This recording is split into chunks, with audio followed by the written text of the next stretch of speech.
Primero voy a valorar qué es la unidad mínima de poder, analizando, es decir, recuperando por separado cada uno de sus tres compuestos para comprenderlos.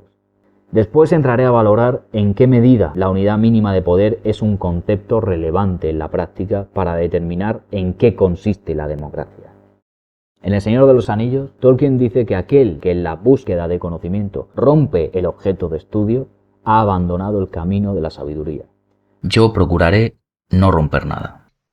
Que llamo teoría pura de la República porque creo que la teoría es completa, no solo por ser pura, que eso garantiza que no está contaminada de ideologías, sino que es completa porque ha descubierto, mejor dicho, no puedo ser modesto, he descubierto que las publicaciones, las investigaciones sobre política pueden llegar a ser científicas si se encuentra la unidad indivisible constitutiva de la política. Y como la política es el poder, es la clase de actividad o de estudio que se concentra exclusivamente en el poder, pues para que sea ciencia necesito, igual que la física necesitó descubrir el átomo, y entonces se convirtió en ciencia física, no antes, del mismo modo que la biología necesitó descubrir la célula para encontrar la unidad mínima biológica que le permitió la construcción de la ciencia. También en la política, hasta ahora no hay ninguna teoría científica de la política, porque desde Aristóteles, pasando por Maquiavelo, por Montesquieu y por todos los grandes filósofos, no habían encontrado, no lo habían buscado, la unidad mínima sin la cual no se comprendería la esencia de la política y con la cual se puede construir el edificio completo de la política. Para ello, he tenido que partir de un primer principio de evidencia, que la política es poder. Si busco una ciencia política, tendré que partir de la idea de que busco una ciencia del poder. Y si parto de esa base, he de encontrar, para que sea ciencia, una unidad mínima, irreductible de poder, que me sirva de base para con ese ladrillo construir el edificio de la ciencia política. ¿Y qué unidad de poder puede ser la mínima? Desde luego, no es la familia como creía Aristóteles, porque la familia es la unidad social que puede explicar los fundamentos de la sociología, de las sociales, la unidad elemental, pero tampoco, ni tampoco el individuo, como Maquiavelo antes de la Revolución Francesa y después la Revolución Francesa. El individuo no es una unidad de poder, ese fue un error inmenso de la Revolución Francesa, porque lo que buscamos es una unidad de poder, que en sí mismo tenga poder, y ni la familia ni el individuo tienen en sí mismo poder, salvo en la familia, el pater familia romano, o el padre o la madre de familia hoy, que quieran tener poder dentro de su familia, si sus hijos lo aceptan, porque ni eso. Poder no. El poder tiene que buscarse en una unidad que sea en sí misma de poder. Y yo he tenido la suerte, después de muchos años de investigación y de estudio, de haber encontrado la unidad mínima, irreductible de poder político, que la he encontrado no en el acto despótico de una fuerza poderosa, un individuo, un ejército, un rey o un caudillo, no, porque eso es arbitrario, eso no me sirve para construir una ciencia. Tenía que encontrar la unidad mínima de poder en aquellos que tienen que dar el consentimiento al poder. Es una unidad de consentimiento al poder. Y lo encontré. Y lo encontré en el distrito electoral. Cuando Trevijano dice unidad, lo que quiere decir es partícula, en referencia a Leibniz, porque él muy poco modestamente decide que ha descubierto la clave de la ciencia política, aun cuando se basa en ideas originales ajenas. Trevijano compara el distrito electoral con el átomo, en tanto que uno es, a pretendida semejanza del otro, la partícula mínima. El átomo se entiende como algo indivisible, que no tiene partes. Por tanto, el átomo es la partícula mínima de la materia. ¿El distrito electoral es algo indivisible que no tiene partes? Trevijano teoriza que si se encuentra la unidad indivisible del poder, es decir, la partícula mínima de poder, entonces la teoría política adquiere rango de ciencia.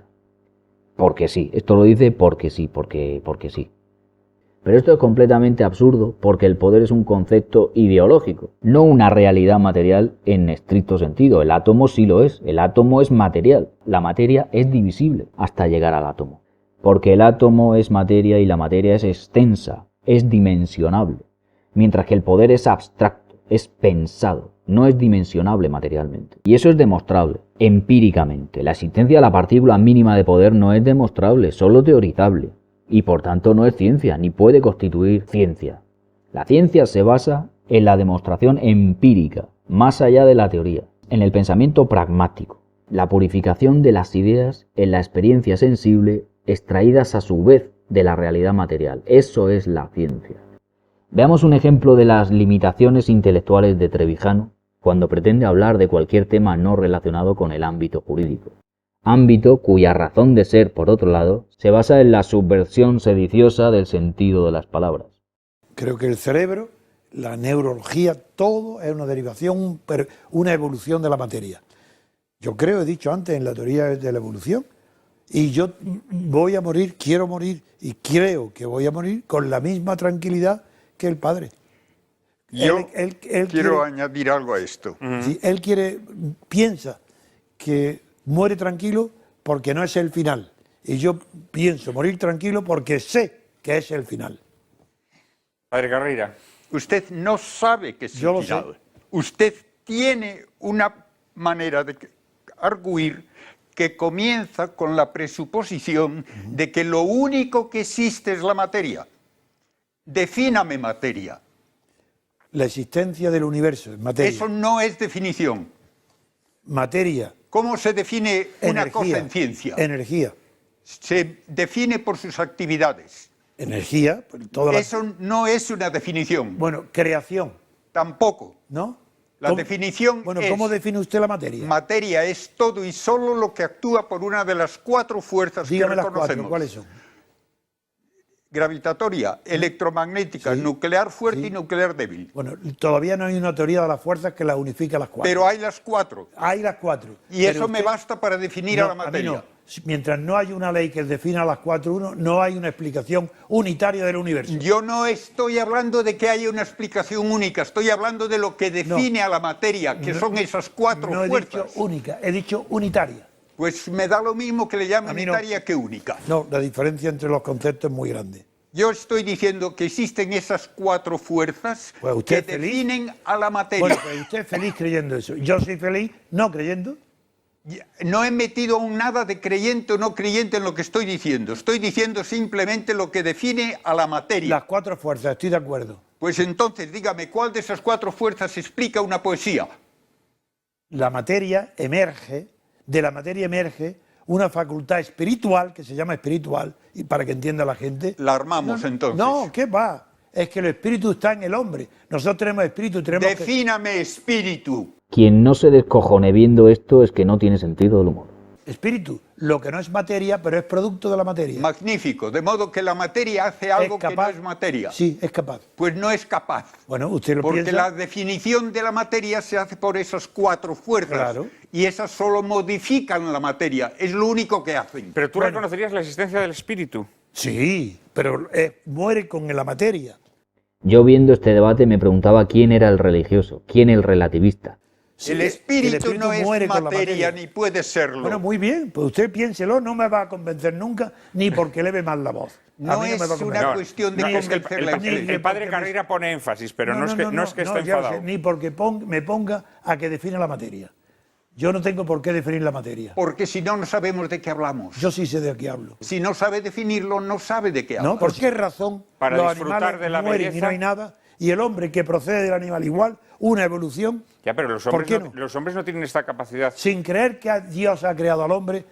Entonces yo le entiendo su fe. Yo entiendo. ¿Por qué él no entiende mi falta de fe? Porque No, si la- usted- la- Porque él no falta de tiene fe. la generosidad porque que yo usted tengo de no admitirlo. está considerando que en el hombre hay una realidad que no se explica por las 4 fuerzas que definen a la materia. Bueno, ¿y por qué usted tiene que hablar con un tono dogmático y de superioridad sobre una persona que no cree en eso? Que no, tiene Que no fe? es cuestión de Yo lo creer. Trevijano le reprocha que le hable con un tono dogmático. Tócate los huevos. Trevijano, ¿eh? Él podrá decir que a él le repugna pertenecer a la clase política, pero la clase política existe, y existe como tal clase, y está constituida como tal clase, y el señor Anguita pertenece a esa clase. Es un concepto sociológico, y él parece incapaz de comprender. Él pertenece, quiera o no quiera, a la clase política. ¿O es que acaso no hay clase política en España? Él sí puede ser dogmático con todo el mundo, los demás con él no. No es cuestión de Yo lo creer, respeto a usted, ¿por qué usted no me respeta a mí? Bueno, porque estamos hablando en lógica, señor mío. En lógica, la fe... Si En usted lógica ¿Pero de cómo? explicar... No, usted... Escúcheme si quiere explicar lo que quiero decir. Escucho.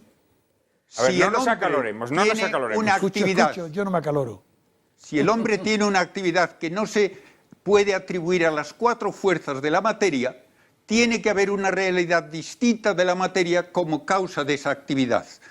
Eso es lo que yo he estado diciendo al decir que en el ser humano no puede explicarse todo en términos de la materia. Entonces, tengo derecho a preguntar acerca de ese algo y de su supervivencia o no supervivencia. Así de simple. ¿Puedo hablar? Sí, ahora a puede ver, hablar usted todo Antonio. lo que quiera. Vamos a ir cerrando este tema, pero habla, sí. En el fondo, su razonamiento es propio de un tertuliano. Tertuliano decía, credo ut intelligur. Y yo pienso, yo necesito entender para creer, mientras que usted parte de una base. Primero la fe. Y como creo, entiendo. Eso no quería decir No más he que hecho eso Muy bien, absolutamente. para mí he terminado la conversación. para No, nada. no, pero en cualquier caso, He vamos hecho vamos a dejar... exactamente lo contrario. Vamos a dejarlo, pero no, yo creo que el padre Carrera lo que ha dicho es que, y eso lo ha reconocido, que en el ser humano hay una actividad ¿Espiritual? Lo espiritual, reconozco plenamente. y él dice que esa actividad espiritual tiene que tener una causa que no está en la materia. Y yo creo que está en la materia. Bien, pero él Como es la lo que te ha dicho. definición de materia se hace por sus actividades, la única definición de materia válida en Mire ciencia... usted, yo no quiero hablar ni de los grandes filósofos, ni la fenomenología, ni Heidegger, Muy que bien. dice que en la propia materia está el germen del descubrimiento de la verdad, porque si no, no sería posible. No quiero entrar en discusiones Bueno, pues que se la acabó. gente no va a entender. Muy bien. Trevijano pidiendo el comodín del público.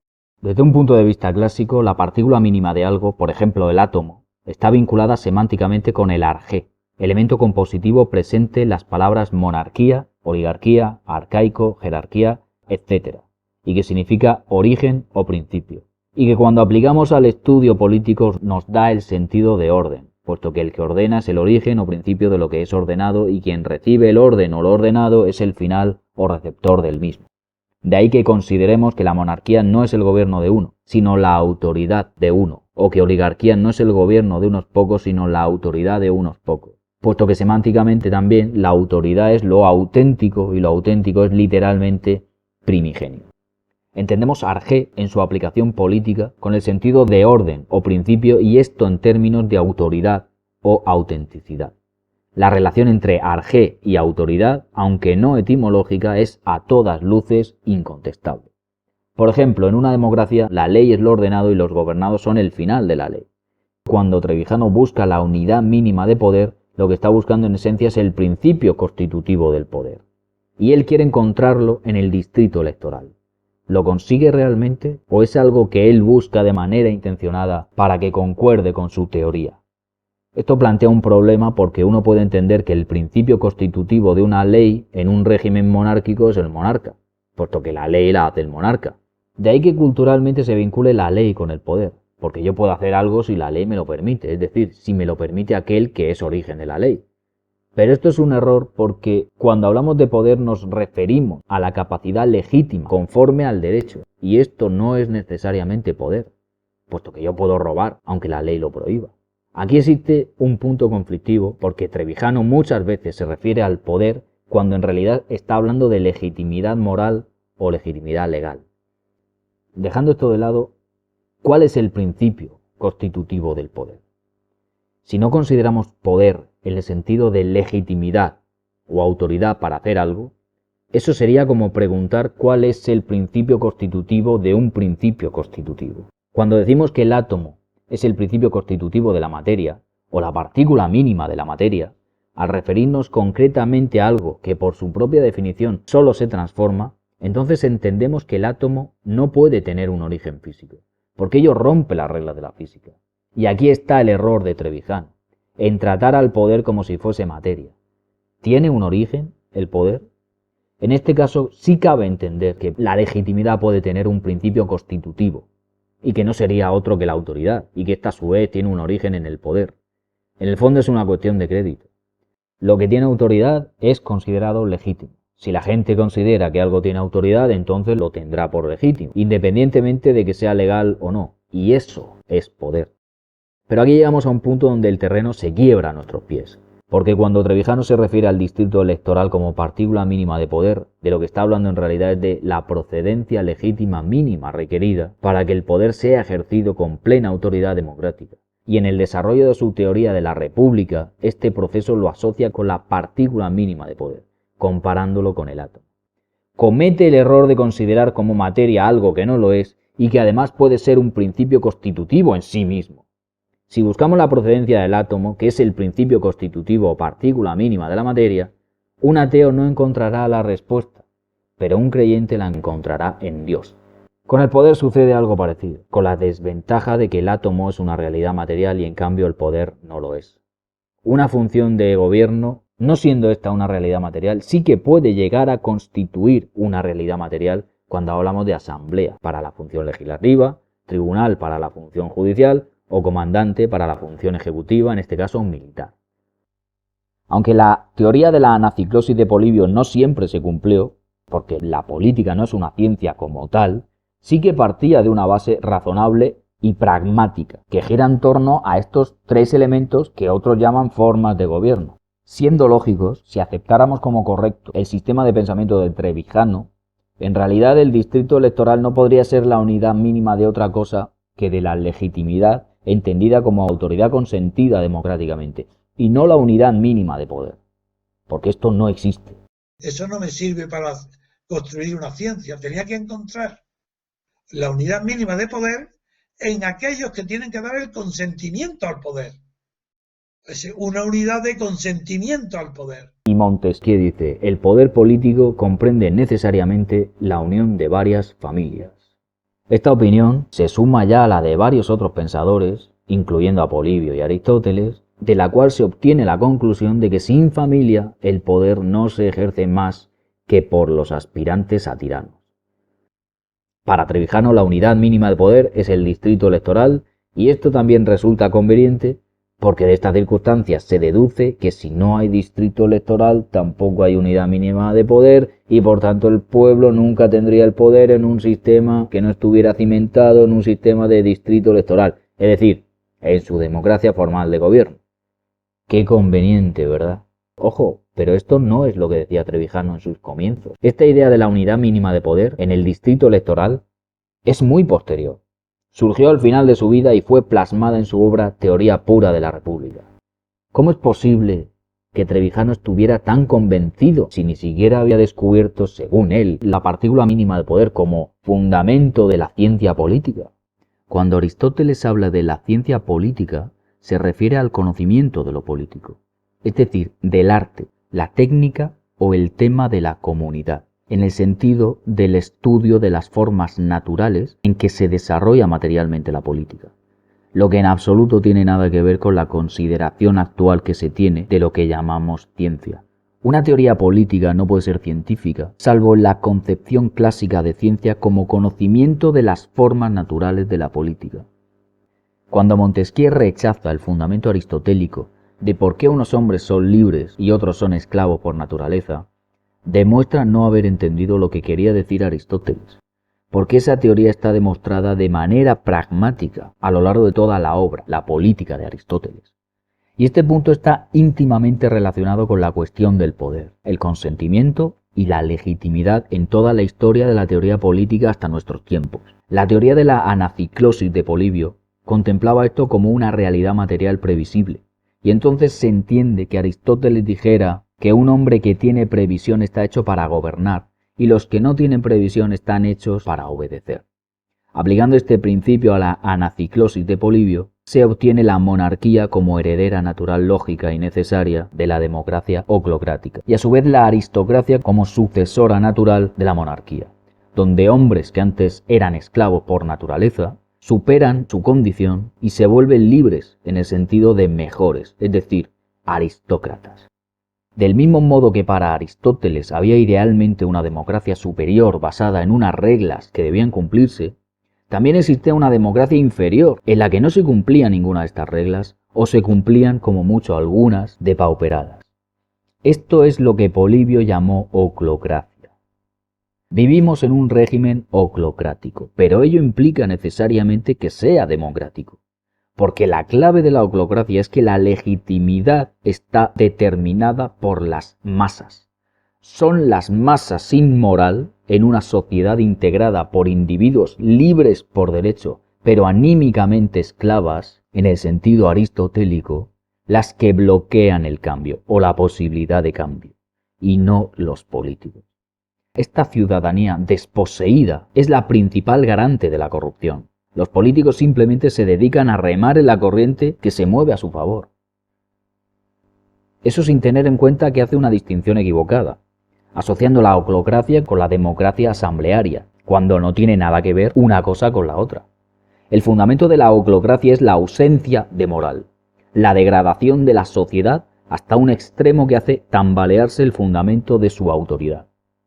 El término, más que estar refiriéndose a un sistema de gobierno, se trata de un renombramiento retórico de aquel régimen democrático que alcanza un grado insostenible de degradación. No implica una ruptura con el régimen democrático anterior constituyendo un nuevo régimen. Trevijano trata de distanciarla del concepto de democracia, asignándole en esencia un sistema de gobierno propio, basado según él en la asamblea. ¿Pero acaso la democracia helénica no era asamblearia? La eclesia, de donde se derivaría posteriormente la palabra iglesia del mundo judeocristiano, era el lugar donde se reunían los ciudadanos atenienses para hacer la política. Y eclesia significa literalmente lugar de llamada, en el sentido de convocar para reunirse, o dicho de otro modo, una asamblea.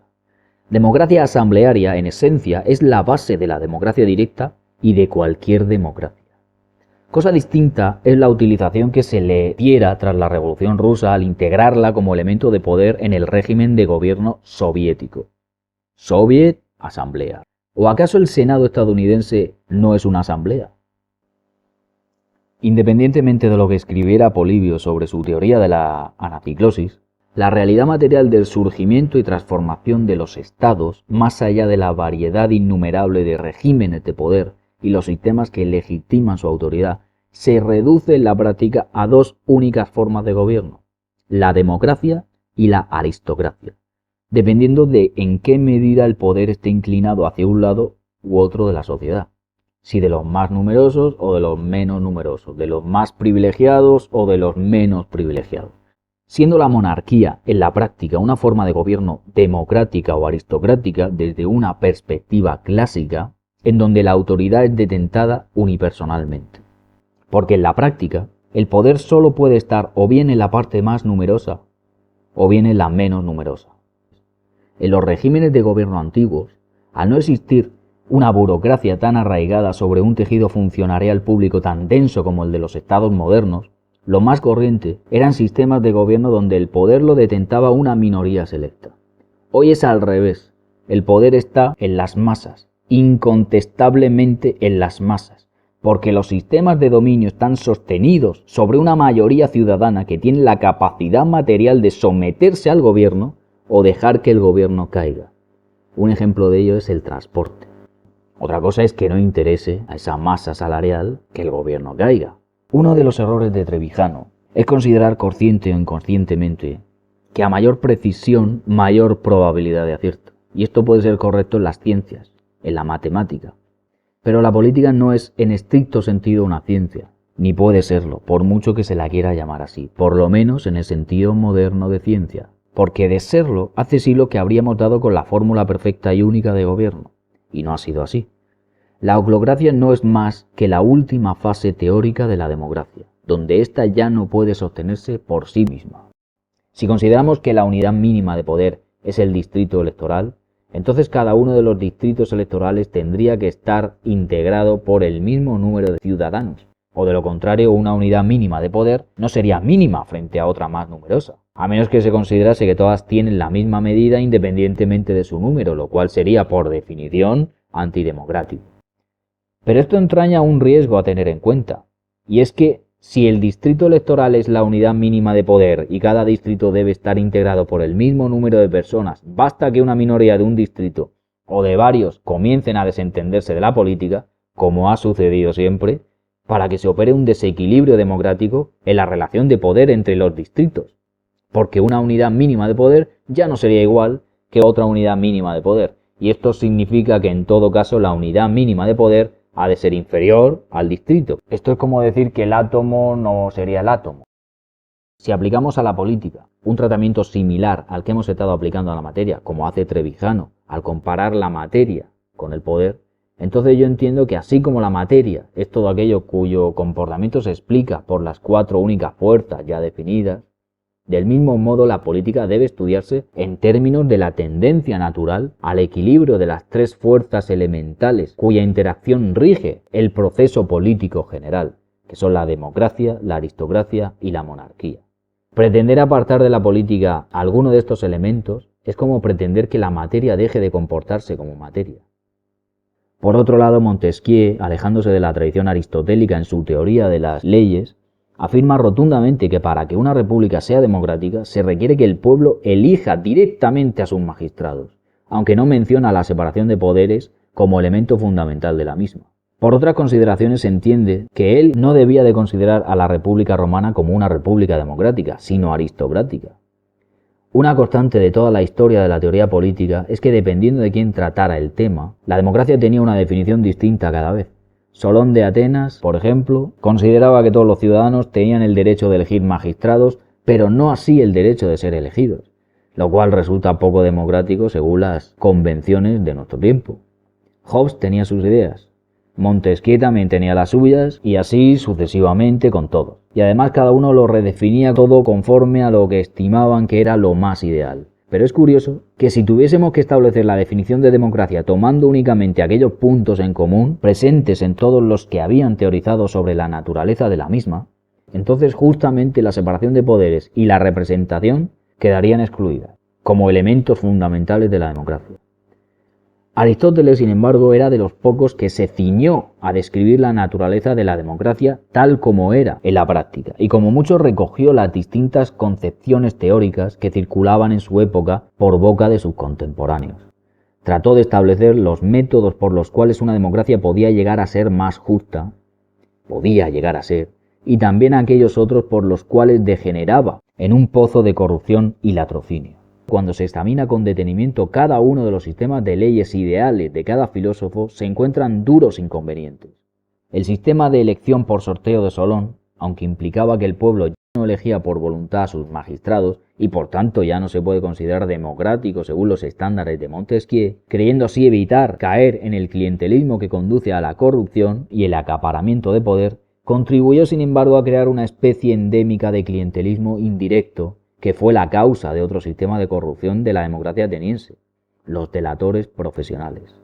Sobre la cuestión del sufragio, Cicerón declara que el voto secreto fue una de las causas de la caída de la República, y sin embargo hoy muchos consideran esto como una virtud fundamental de la democracia. Para Montesquieu, el voto público es fundamental en democracia, cuando para otros en cambio no lo es o es todo lo contrario. Si un distrito electoral está compuesto por 100.000 ciudadanos, cabe pensar que cada uno de ellos es una parte, pero no una parte como lo es en la familia, porque en una familia tradicional ateniense, los hijos y la mujer y los esclavos eran parte de la familia sin estar a su mismo nivel. Un paterfamilias tenía voto y el resto de parte de su familia no, por eso la familia era indivisible.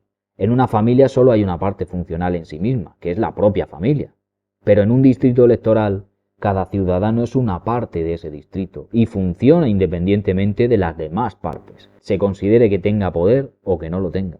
Una familia tiene varios miembros, pero solo una parte, el hombre, tenía voto. La unidad mínima de poder, por tanto, era el ciudadano, y cada ciudadano equivalía a cada familia, porque en cada familia solo había un ciudadano. Pero para que el ciudadano fuese más o menos libre, necesitaba tener alguna propiedad que le permitiera ser autosuficiente. porque sin esta el ciudadano estaba indefenso y su capacidad real para ejercer su poder democráticamente estaba a merced de los que sí tenían propiedad y por tanto familia. A partir de la Revolución Francesa, la unidad mínima de poder pasa al individuo, lógicamente, porque las familias ya no tienen poder ninguno, pues han sido expropiadas. Y se desarrolla esta teoría en el alumbramiento de las revoluciones industriales, donde la familia como unidad de poder al abrigo de la tierra ya no es necesaria, y la base de su poder, la tierra, ha sido usurpada por la nobleza, la burguesía y en general los que podían usurparlas. ¿Esto qué significa? Significa primeramente que el concepto de partícula o unidad mínima de poder varía en función del sistema que se aplique y por tanto deja de tener sentido. Un átomo siempre es la partícula mínima de la materia, por definición, y si no lo es, entonces ya no es átomo. La máxima de este sistema de pensamiento es que la libertad individual no existe sin libertad colectiva. Sin duda el poder está íntimamente relacionado con la libertad, pero conviene mantener separados los conceptos, porque aunque aceptemos que la unidad mínima de poder fuese un distrito electoral integrado por 100.000 personas, cada una de esas personas tendría que ser un ciudadano, y cada ciudadano vela por sus intereses. Y los intereses de la ciudadanía no son coincidentes necesariamente. En cambio, los intereses de una familia sí que lo son. Por eso la familia era indivisible y no tenía partes. En cambio, un distrito electoral funciona en la práctica como una familia que estuviera compuesta al mismo tiempo por muchos paterfamilias y por ningún hijo. Y eso es inviable. Tarde o temprano, dentro del distrito electoral se acabarían formando partidos o facciones que lucharían entre sí, como de hecho sucede en un estado. ¿Y qué era una polis griega en la práctica, sino un conglomerado de paterfamilias, de ciudadanos cuyos intereses diferían entre sí? Dicho de otra manera, la polis griega funcionaba como el distrito electoral de Trevijano. En comparación, una polis griega sería la unidad de poder dentro de un hipotético imperio que incluyese a varias polis griegas administradas de la misma forma. Pero de cualquier manera, la unidad mínima de poder seguiría siendo la familia. Su poder dependía de lo que la familia fuese capaz de producir, del mismo modo que el poder de un ciudadano depende de su influencia, y la influencia depende de su productividad. ¿Por qué el distrito electoral en el sistema de pensamiento de Trevijano sustituye al individuo y a la familia? Porque el individuo, al no tener moral, no tiene poder, y la familia sencillamente ya no existe. En la antigua República Romana la ciudadanía estaba dividida en tribus, y cada tribu integraba una cantidad de familias. En la práctica el distrito electoral funciona como una tribu romana. En un principio había cierto equilibrio entre el poder de la nobleza, que podríamos decir que estaba encarnada en el Senado, y el poder del pueblo, que tenía sus propios tribunales y asambleas y magistrados.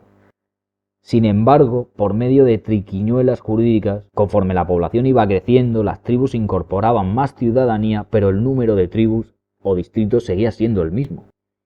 Esto se traduce en que el poder del pueblo se terminaba diluyendo en la práctica frente al poder del Senado, y como consecuencia se reforzaba la necesidad de formar partidos políticos de apoyo mutuo para hacer frente a este desequilibrio de poder.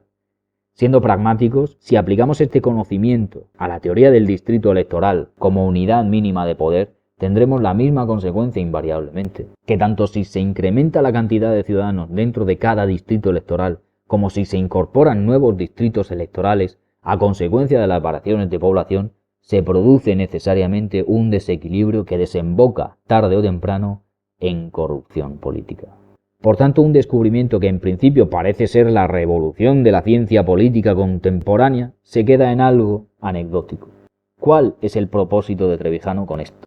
Sencillamente tratar de establecer una base sólida sobre la cual fundar de manera definitiva el dogma de que la democracia se asienta sobre la separación de poderes.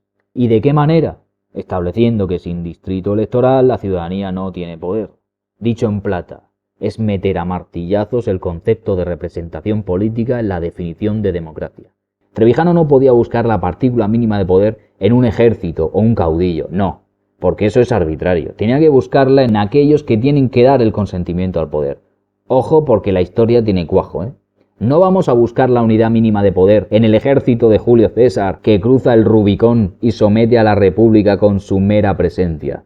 Hay que buscarlo en los que dan su consentimiento para que Julio César entre en Roma. ¿Y quiénes son esos en los que se encuentra, según Trevijano, la partícula mínima de poder? Pues no son nadie, porque el poder lo ejercía Julio César.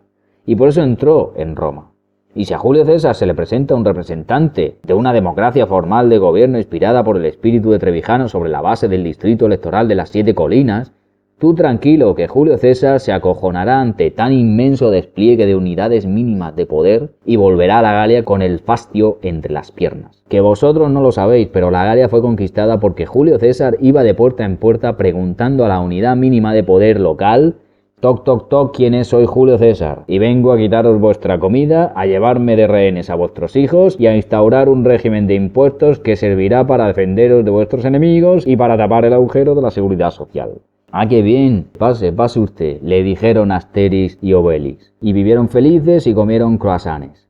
Antiguamente, y con cierto atino, los filósofos, sacerdotes, políticos y militares asociaban el poder con los dioses, porque en cierto modo, bajo la manera de pensar antigua, tenía su lógica que el poder de Julio César en aquel momento tuviese su origen en un consentimiento divino, puesto que por muy precavido que fuese un general en la gestión interna del ejército, en la regulación de sus costumbres y disciplina, en las relaciones con quienes debían suministrarle víveres y tecnología, siempre se daban circunstancias incontrolables e imposibles de determinar que terminaban estableciendo la capacidad material de que se pudiera o no ejercer el poder. Por mucho poder militar que tenga un general, una tempestad al atravesar las montañas puede convertir en derrota lo que en condiciones normales auguraba una victoria segura, como de hecho sucedía. Con Carrero Blanco estaba asegurada una trayectoria política continuista tras la dictadura. Lo eliminaron de un bombazo y como consecuencia España cayó en la transición. Eso es poder. Ni unidad mínima ni nada. Al teorizar sobre el poder, es decir, al desarrollar un sistema de pensamiento del poder, tenemos que ser pragmáticos. ¿Qué son en esencia las 3 formas de gobierno aristotélicas? Son las fases del proceso político, de todo proceso político. La teoría de la anaciclosis de Polibio, según yo la entiendo, lo que trataba era determinar la mejor manera de preservar el estado moral de la sociedad clásica, haciéndola transitar cíclicamente por cada una de las fases del proceso de desarrollo político de las comunidades. Siguiendo la teoría de Polibio, los romanos se saltaron la fase monárquica, que debía corregir los desmanes de la democracia degenerada por la demagogia enoclocracia. Pero su obstinación en no permitir que regresara una figura monárquica terminó empujando a la sociedad romana en sucesivas guerras civiles que, como el Ouroboros, la serpiente primordial mítica que rodea al mundo devorándose a sí misma, se alimentaba de su propia corrupción para perpetuarse, hasta que finalmente, cuando la república estaba en su estertor de muerte, se constituyó de manera más violenta todavía la monarquía hereditaria de Augusto. Me pregunto si Trevijano, teniendo en cuenta la admiración que sentía por la democracia estadounidense que había nacido de la rebelión contra un rey y que además era heredera de la tradición romana clásica republicana, no estaría incurriendo en el mismo error en su obstinación de no reconocer que España es una democracia depauperada hasta su subfase holocrática. Si uno se fija, el sistema de pensamiento de Trevijano se ha ido configurando históricamente siguiendo un patrón muy claro, a medida que encontraba oposiciones que contradecían su teoría política. Esto da la impresión de que más que buscar la verdad, lo que estuvo buscando era una manera de amoldar la realidad a sus postulados, desfigurándola a su propia conveniencia, es decir, cambiando las reglas del juego conforme el juego se desarrolla. Lo que siguiendo el modo de pensar dogmático de Trevijano se llama corrupción moral. En Trevijano todos los conceptos están tergiversados o trevijanizados y adquieren convenientemente una nueva definición. Consiste en establecer puntos de anclaje semánticos, redefinir conceptos establecidos en un ejercicio de revisionismo interesado. Una táctica, si se mira bien, muy poco democrática, porque así se elimina cualquier intento de razonamiento que no pase por el aro de su propio sistema de pensamiento. Trevijano establece las reglas del juego y si no las cumples te quedas fuera del juego. Él parte de una serie de ideas y suposiciones y luego las encaja en una teoría desarrollada a su vez sobre otras teorías y a eso lo llama ciencia. Por eso sostengo que Trevijano, siendo brillante como jurista, no lo era tanto en otros campos. Eso asumiendo que fuera brillante como jurista, que tampoco lo sé. Y el saber es un campo de campos, es holístico, universal. Los grandes pensadores de la historia fueron polifacéticos, todos. Por muy profundos y acendrados conocimientos jurídicos que se posean, No puedes entender cómo funciona la política aplicada como realidad material si no conoces cómo funciona la materia, porque la ciencia se basa en el estudio del comportamiento de las cosas y su aplicación práctica, no solo su viabilidad teórica. El máximo obstáculo de la sabiduría de Trevijano era que se negaba a aceptar los errores. Siempre buscaba una manera de achacar el desconcierto de la equivocación a una realidad ajena a él. Es desde el momento en que comienza a considerarse la política como una ciencia cuando se comete el pecado capital de extraer al sujeto político de su condicionamiento moral necesario. Esto explica que en Trevijano la justificación de la obediencia a las leyes se fundamente en lo que él llama la mónada de distrito. Trevijano cree haber encontrado la solución científica de la legitimidad del poder legislativo por medio de esta mónada de distrito. Pero honestamente debe admitirse que este concepto no constituye una realidad material, sino que es una idea que pretende representar una realidad material presupuesta, y por tanto no es algo verdaderamente científico, como pretende Trevijano. Es posible que Trevijano, heredero de la tradición moderna que desfiguró la teoría aristotélica de la división tripartita de funciones, algo susceptible de ser constitutivo de una realidad material, convirtiéndola en separación de poderes, algo que es completamente ideológico. ¿Es posible que estuviese incurriendo en un error de concepto? Haber partido del supuesto de que sin separación de poderes no existe verdadera democracia por fuerza le obligaba a tener que definir el poder de alguna forma, y por eso se le ocurrió la idea de encontrar el átomo del poder, cuando en realidad el poder ya es un principio constitutivo. Este error es comprensible, viniendo de alguien que, como demostró el padre Carreira, ni siquiera supo definir la materia.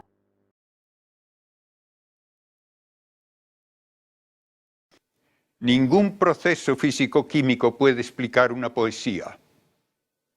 Ningún proceso físico-químico puede explicar mi deseo de conocer, de encontrar verdad, belleza y bien. Ahí es donde está la grandeza humana.